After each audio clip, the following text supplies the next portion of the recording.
Come on, Ken. Check. There you go. Now you got it. Checkmate.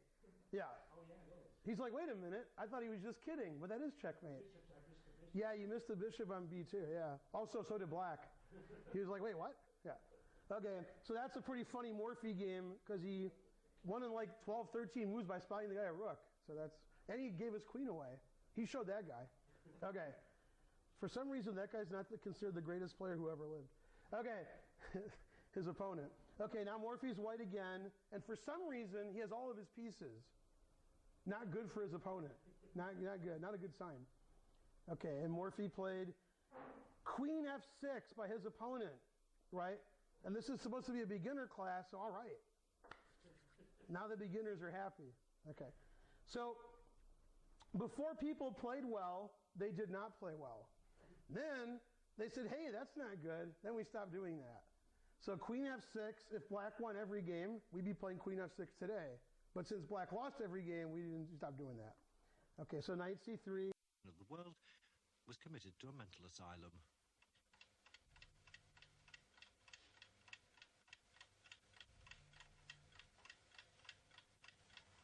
A modern chess game needs such tension, supernatural tension, that a normal human being cannot stand it. Necessary to feel kind of aggression, hate or contempt to your opponent, just to be able to stand such intensive play. Now, if I'm walking around the room, which is unusual, because usually I'll just sit, but if I'm walking around the room and I watch you play chess and I look at your games, I either shake my head like they don't know how to play chess, or I'm like, wow, that looks like chess. Okay? So when I watch a grandmaster game, I'm like, yeah, those guys are grandmasters. And when I watch guys who are rated about 1700, I shake my head. And then when I watch you guys, I cry. Okay? Because when I watch your games, sometimes I move 20 or 30, you haven't moved a lot of your pieces. You've made like 70 pawn moves, you moved your king about 80 times, and your bishops and knights haven't moved yet. When I watch grandmaster games, I never see that. So I can sort of tell the difference between your games and stronger players. The eccentricities, political maneuverings, and off-the-board tactics of modern chess are often thought to have begun with Bobby Fischer. But in fact, he was only following a pattern that had been set 100 years before by another American, a man called Paul Morphy. In 1858, Morphy, then only 21 years old, crossed the Atlantic and astounded European chess circles. Without even seeing the boards, he could play 10 chess games at the same time. And when he could see the pieces, Morphy was unbeatable. Yeah, well, the thing that I resent is, when I first started playing chess, to me the Russians were heroes. And they still are as chess players, and I used to study all their literature, and most of the first books I read were Russian chess books. But the first time the Russians ever mentioned me, I remember I was 13, and they wrote about me. They said, there's this, talented young American player, and they showed this famous game I'd won against Donald Byrne. They called it the game of the century. Not the Russians, but the rest of the world. And they showed the game, but on top of the game they said, well, he's a very fine, talented young player, but all this publicity he's getting is sure to do damage to his character. And then sure enough, from then on, they started attacking my character. They prepared it then, and then they just started attacking my character. They never even met me or knew anything about me, So this, and then, this kind of attitude has really turned me off. They just feel that it's their game, and they're not going to let anybody have their title. And they just believe in attacking me and using the players to, write nasty articles about me and rig games among themselves and this kind of thing. It's just pure propaganda, and it's just, and they don't believe in, they just believe that they have the title, and the title belongs to them in perpetuity because it's theirs, and that's their attitude.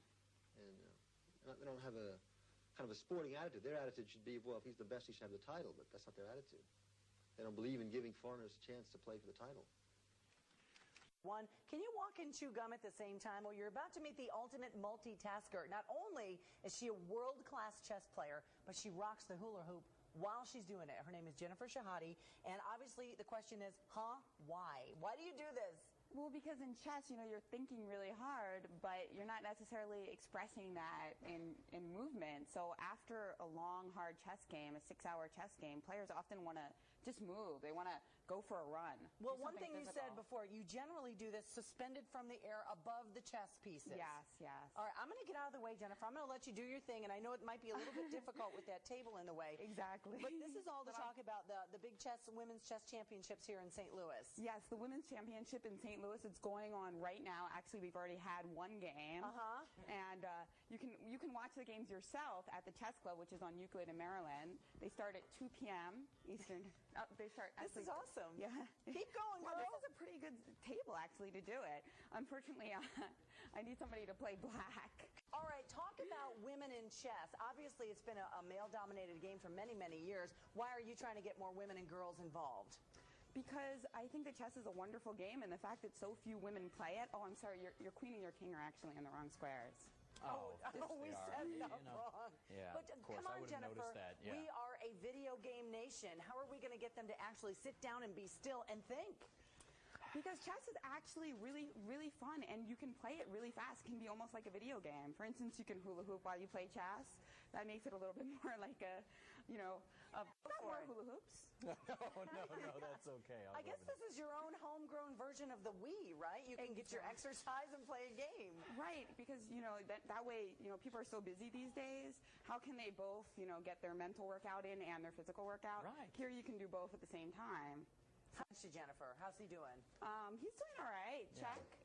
Check.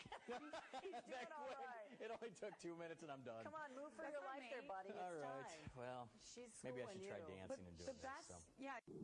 By 1972, Fischer had defeated all other contenders and was the undisputed challenger for Spassky's crown. The contest was set to take place in Reykjavik, the capital of Iceland, strategically positioned between Russia and America. The world title match comprised 24 games to be played in July and August. Fischer retreated to a resort hotel in upstate New York to prepare for the match. Unlike Spassky, who could call on all the resources of the Soviet chess school, Fischer had no one else but himself. The New York Times did a big article, and they interviewed me for it, and they said, well, how much influence do you have on Bobby? And I said, I probably have more influence on him than anyone else. And that's exactly 0. By the 5th game, I think Fischer had evened the score. And then he won game 6, which was the best game of the match. And in fact, Spassky stood on stage applauding him for the beauty of his play with the audience. It was an amazing moment. Never happened before. I've never seen a player lose and then applaud his opponent. Fischer played into the match and sort of learned how to beat Spassky after that game. You know, each game he got better. All this nonsense, all this delay, all this haggling, I think had an adverse effect on Boris Spassky, who is a very straightforward, decent, besides being a brilliant chess player, very nice man. I think this was against his character. Spassky doggedly fought back, and by game 17, the score stood at Fischer 10, Spassky 7. By the end of the 20th game, Fischer needed only 1 point from the last 4 matches to win. Spassky, who had put up such a strong rearguard action, knew he was beaten. The players took a break during match 21. It was the last time in the contest that Spassky faced Fischer over the board. During the adjournment, he surrendered his crown. The official notice came by way of a phone call from world champion Spassky, and he said, you may tell Mr. Fischer that he is the new world champion. And we thanked him and then hung up the phone, and we began doing the typical Indian war dance, screaming around the room, and ran down the hall. Both of us. I mean, you've got to remember, it's a serious lawyer and a Catholic priest. And we're running down the hall at top speed and knocking Bobby's door down. And he comes looking somewhat angry. I said, well, this is what happened. He said, I know, Bill, you come in here and analyze the adjourned position with me. Paul, did they put it in writing? If not, get it in writing. and he closed the door. Bobby Fischer, how are you feeling now?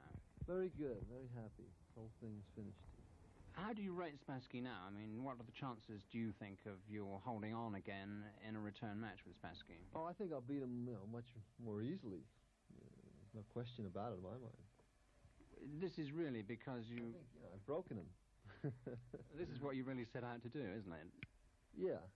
How would you rate him compared with other players you've played against? The best, definitely. He gave me a real fight. All the other players I played, they crumbled. At the final banquet, after the match, he comes over to Boris, pulls out his pocket chess set, and Boris looks at it, oh my God. As if to say, oh my God, hasn't he had enough? No, he hadn't had enough, and he wanted to discuss one of the games they played.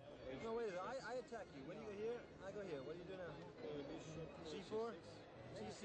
Maybe C4 is good also. And on this move? It's very easy now. It's finished now. I just wondered if you've ever seen Mr. Fischer, if you have any proof that he actually exists. That's a good question. Yes. Yes, I think, gentlemen, we can agree on the point that Mr. Fischer exists. Welcome to Endgame class for tournament players. Normally, I do some funny rigmarole to decide which player, but since there was an endgame, very interesting endgame played here last night at the chess club in the Norm tournament, I thought I'd just look at that player's endgames. That player is Christian Kirilla from Romania, some reason having a Spanish name, by the way. And he got into this winning endgame, immediately blundered. His opponent played better than perfect, and then blundered as soon as it was easy, and the game was decisive.